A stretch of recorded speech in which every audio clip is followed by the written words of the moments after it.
Halo sahabat Balai Buku Bekas, karena keduanya masih sangat muda, Soekarno dan Utari melaksanakan kawin gantung. Tak sekalipun Soekarno menyentuhnya. Soekarno menikahinya karena kasihan terhadap bapaknya, Haji Umar Said Tjokroaminoto.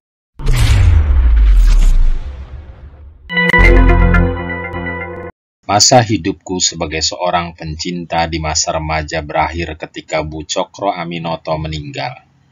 Keluarga Pak Cokro beserta anak-anak kos pindah ke rumah lain. Pemimpin yang kupuja itu tampak begitu tertekan. Anak-anaknya masih kecil.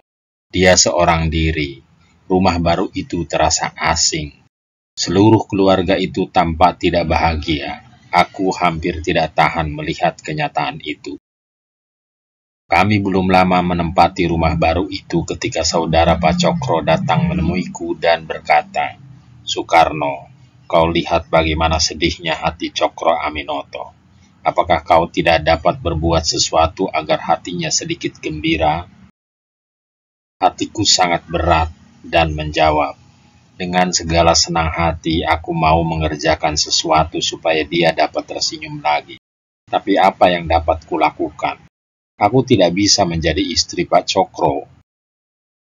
"Bukan begitu, tapi mungkin engkau dapat menggembirakan hatinya dengan cara lain," dia menyarankan. "Cara lain? Ya, bagaimana?" "Jadi menantunya. Putrinya Utari sekarang tidak punya ibu lagi. Cokro sangat khawatir terhadap masa depan anaknya itu dan siapa yang akan menjaganya dan menyayanginya. Inilah yang memberatkan pikirannya. Kukira kalau engkau meminta anak saudaraku itu untuk dinikahi, mungkin ini akan sedikit mengurangi tekanan perasaan pada Pak Cokro." "Tapi umur Utari baru 16, kataku memprotes. "Ya, tapi bukankah engkau juga belum 21? Perbedaan umur yang tidak begitu jauh. Katakanlah padaku, Soekarno, apakah kau tidak suka terhadap anak kakakku?" "Ya," aku menerangkan pelan-pelan. "Aku berutang budi kepada Pak Cokro dan aku mencintai Utari, walau hanya sedikit. Bagaimanapun bila menurutmu aku perlu menikahi Utari guna meringankan beban dari orang yang kupuja itu akan kulakukan." Aku menghadap Pak Cokro dan mengajukan lamaranku. Dia sangat gembira dan dia segera memindahkan aku yang akan menjadi menantunya ke kamar yang lebih besar dengan perabot yang lebih banyak. Sampai dia meninggal, dia tak pernah tahu bahwa aku mengusulkan perkawinan ini hanya karena aku sangat menghormatinya dan menaruh kasihan kepadanya. Kami memilih melakukan kawin gantung. Orang Indonesia menjalankan cara ini karena beberapa alasan. Kadang-kadang kawin gantung dilaksanakan terlebih dulu karena kedua calon pengantin itu belum mencapai umur untuk dapat hidup sebagai suami istri. Atau ada kalanya si pengantin perempuan harus tinggal di rumah orang tuanya sampai pengantin laki-laki mampu menanggung belanja untuk rumah tangganya. Dalam hal kami, aku belum berniat hidup sebagai suami istri karena dia masih kanak-kanak. Aku boleh saja dianggap tukang bercinta, tetapi aku bukanlah pembunuh seorang gadis remaja. Itulah sebabnya kami memilih kawin gantung. Sekalipun kami telah sah sebagai suami istri, tata cara perkawinannya pun tidak pasti. Pak Cokro memiliki seorang kawan lama di Bandung yang telah sering mendengar tentang pemuda yang menjadi anak didiknya. Ketika aku pindah dari Jawa Timur ke daerah Jawa Barat ini, Pak Cokro telah mengatur soal tempat kos untukku di rumah Haji Sanusi. Aku berangkat lebih dulu tanpa Utari untuk mengurus kepindahannya dan melihat-lihat keadaan kota yang akan menjadi tempat tinggal kami selama 4 tahun, atau selama yang akan kupikirkan nanti. Seorang laki-laki setengah baya yang memperkenalkan diri sebagai Sanusi datang menjemputku dan membawaku ke rumahnya. Meski aku belum memeriksa kamar, aku merasakan menemukan keberuntungan di rumah ini. Keberuntungan yang utama itu sedang berdiri di pintu masuk dalam suasana setengah gelap, di bingkai lingkaran cahaya dari belakang. Dia adalah istri Haji Sanusi, Inggit Garnasih. Semua percikan api yang dapat memancar dari seorang pemuda berumur 20 tahun dan masih hijau mengenai seorang perempuan berumur 30-an yang syarat pengalaman. Saat pertama ketika aku melangkah masuk, aku berkata dalam hati, "Oh, luar biasa perempuan ini." Aku sadar lebih baik aku cepat-cepat menghilangkan pikiran seperti itu. Mungkin untuk sementara, dan meminta Utari segera menyusul. Aku akan memusatkan pikiran untuk kuliah di sekolah teknik tinggi guna mengejar gelar insinyur, bukan merusak rumah tangga orang. Kami belajar keras di sekolah, pekerjaan rumah banyak sekali. Kuliah-kuliah yang diberikan 6 hari dalam seminggu, ditambah dengan ujian tertulis setiap triwulan selama sebulan penuh. Benar-benar melelahkan. Aku hanya punya waktu sedikit untuk Utari. Aku juga punya sedikit persamaan dengan dia. Selagi aku belajar matematika, fisika, dan mekanika, istriku, yang hanya dalam sebutan itu, berada di pekarangan belakang bermain dengan kawan-kawan perempuannya. Selagi aku berpidato di depan kelompok pemuda pada malam hari, dia berkejar-kejaran dengan kemenakan perempuan Nyonya Inggit. Kami masing-masing berjalan sendiri-sendiri. Dia masih hijau sekali. Sifat pemalunya terlalu berlebihan sehingga dia hanya berbicara seperlunya denganku. Kami tidur berdampingan di satu ranjang, tapi secara jasmaniah kami sebatas kakak dan adik.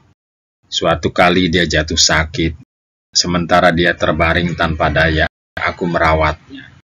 Berkali-kali aku mengelap tubuhnya yang lagi demam itu dengan alkohol, dari kepala sampai jari kakinya. Namun tak sekalipun aku menyentuhnya. Ketika dia sudah sembuh, tetap tidak ada hubungan badaniah di antara kami. Bahkan kami satu sama lain sejujurnya tidak memiliki keinginan sebagai layaknya suami istri. Maksudku, dia menyukaiku dan aku menyukainya. Tapi perkawinan kami bukan didasari rasa berahi menyala-nyala.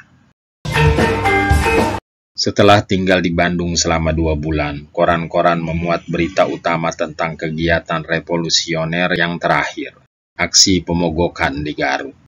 Masalah ini sangat mempengaruhiku secara pribadi karena pemerintah kolonial berkeyakinan bahwa pemogokan di Garut digerakkan oleh Sarekat Islam. Pada hari itu juga mereka menjebloskan Cokro Aminoto ke penjara. Keluarga Pak Cokro sedang berada dalam kesulitan. Penderitaan mereka adalah penderitaanku juga. Apa yang harus kulakukan? Apakah aku terus maju dan memikirkan diri sendiri dan apa yang kuharap nantinya? Atau mundur ke belakang dan memikirkan Pak Cokro dan apa yang telah dilakukannya untukku di waktu lalu?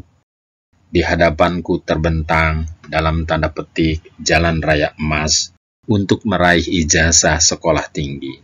Di belakangku terdapat jalan untuk kembali ke kamar yang gelap dan kehidupan yang suram. Pertanyaannya, mana yang lebih bermanfaat?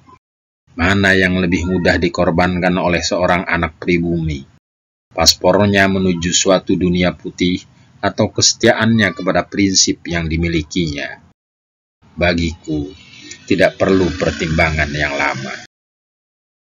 Besok aku akan meninggalkan Bandung untuk kembali ke Surabaya, kataku tegas kepada Nyonya Inggit di dapur esok paginya. Untuk berapa lama? Tanyanya. Aku tidak tahu, barangkali untuk selama-lamanya. Ini tergantung kepada lamanya hukuman Pak Cokro. Apakah 6 bulan atau 20 tahun, aku harus melakukan apa yang harus kulakukan. Dia sedang menyeduh kopi tubruk, kopi hitam pekat kegemaranku, dan tangannya tampak agak gemetar. Dengan meninggalkan sekolah, ada kemungkinan engkau melepaskan segala harapan untuk mencapai cita-citamu. Hanya itu ucapannya. Aku menyadari hal itu. Aku juga menyadari, Pak Cokro adalah mertuaku. Aku anak tertua dalam keluarganya. Tapi masalahnya lebih dari itu. Apakah aku tidak mengabdi pada orang yang kupuja itu dan kepada prinsipku? Tapi istrinya yang baru tidak menulis surat kepadamu untuk minta bantuan, katanya beralasan. Anak-anaknya juga tidak memberi kabar apa-apa tentang kesulitan mereka. Malahan tak seorang pun yang meminta engkau datang. Itu bukan alasan. Hati nuraniku mengatakan itu menjadi tugasku. Tidak, aku rasakan ini sebagai hak istimewaku untuk bisa menyelamatkan mercusuar yang telah menunjukkan jalan kepadaku.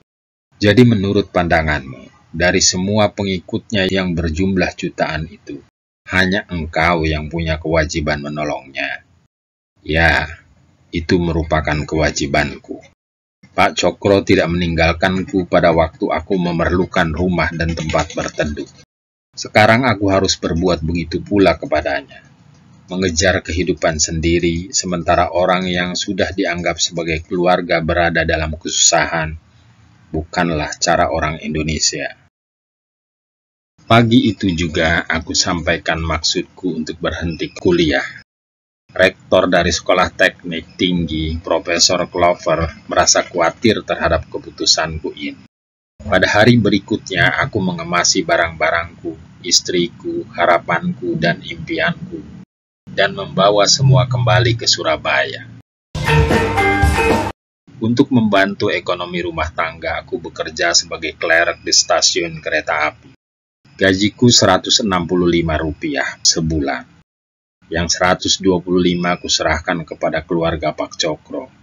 Dikala mereka patah semangat dan bersusah hati, ku bawa mereka menonton bioskop dengan sisa uangku yang Rp40 itu. Atau ku belikan barang-barang murah seperti kartu pos bergambar. Aku hanya mampu memberikan sedikit, tetapi besar artinya bagi mereka. Ku berikan pakaianku untuk dipakai. Kutekankan disiplin pada mereka dengan memukulkan sandal pada pantatnya. Aku menjalankan segala tugas seorang tua, termasuk menghitankan Anwar. Aku sendiri yang mencari obat, mencari ulama, dan menyelenggarakan selamatan. Bertahun-tahun kemudian, setelah Anwar menjadi seorang tokoh politik, aku sering menggodanya. Jangan kau lupakan, akulah yang menghitankan engkau. Pada waktu Pak Cokro dijatuhi hukuman karena persoalan politik, Belanda melarang anak-anaknya untuk melanjutkan sekolah. Jadi Soekarnolah yang mengajari mereka, bahkan aku mengajari mereka menggambar. Pak Cokro dibebaskan pada bulan April 1922, setelah 7 bulan meringkuk dalam penjara.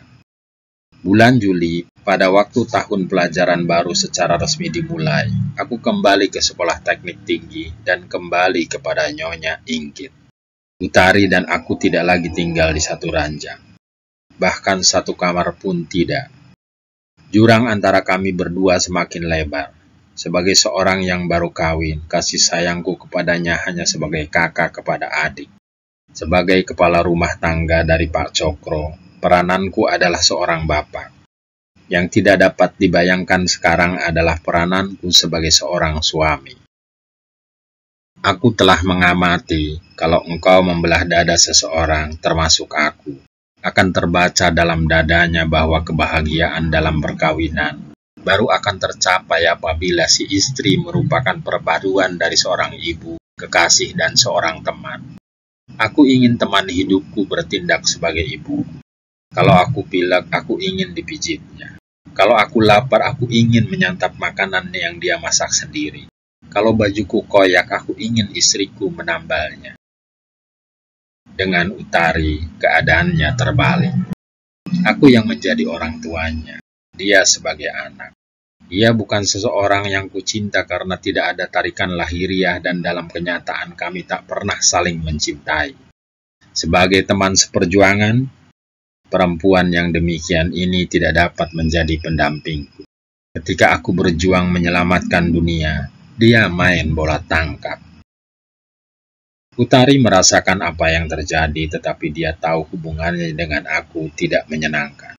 Karena dia tidak pernah merasa kami sebagai suami istri yang sebenarnya, tidak timbul cemburu dari pihaknya. Haji Sanusi juga mengetahui apa yang sedang berkembang, tetapi rumah tangganya sudah sejak lama berantakan. Setelah 6 bulan berada di Bandung, aku sendiri mengantarkan Utari pulang ke rumah ayahnya. Pak, kataku, Aku mengembalikan Utari kepada Bapak. Keputusan siapa ini? Tanya Pak Cokro. Keputusanku, Pak. Akulah yang ingin bercerai. Dia kemudian hanya bertanya, apakah Utari menerima keputusanmu? Aku menjawab, ya. Dia pasti merasa sedih karena gadis-gadis kita menganggap perceraian itu suatu kemunduran. Mungkin dia merasa sedikit malu bahwa setelah 2 tahun, masalah kami tidak terpecahkan. Sebenarnya dia tidak ingin bercerai, tetapi dia menyadari itulah yang paling baik bagi kami berdua. Pak Cokro mengangguk-angguk tanpa bicara. Pak, kami menunggu sampai Bapak keluar dari penjara. Dan lagi-lagi di kaki Bapak, ku sampaikan bahwa perkawinan kami dari awal tidak berjalan baik. Itu hanya tidak baik di antara kami. Tanpa perceraian ini, tidak bisa dibentuk rumah tangga yang bahagia. Pak Cokro menghargai apa yang kukatakan. Dia tidak menanyakan masalah pribadi. Dan setelah peristiwa ini, antara Pak Cokro sekeluarga dan aku selalu terjalin hubungan yang baik. Hubungan kami tetap seperti sebelumnya. Demikianlah, di tahun 1922, aku menyerahkan istriku yang masih kanak-kanak itu kepada ayahnya. Dan aku kembali ke Bandung, kepada cintaku yang sejati. Semua informasi pada episode ini dapat kita baca pada buku Bung Karno Penyambung Lidah Rakyat Indonesia, edisi revisi, karya Cindy Adam yang diterjemahkan Samsu Hadi, serta diterbitkan Yayasan Bung Karno Jakarta dan penerbit Media Presindo Yogyakarta pada 2019. Semoga informasi ini bermanfaat. Terima kasih sudah menonton video ini.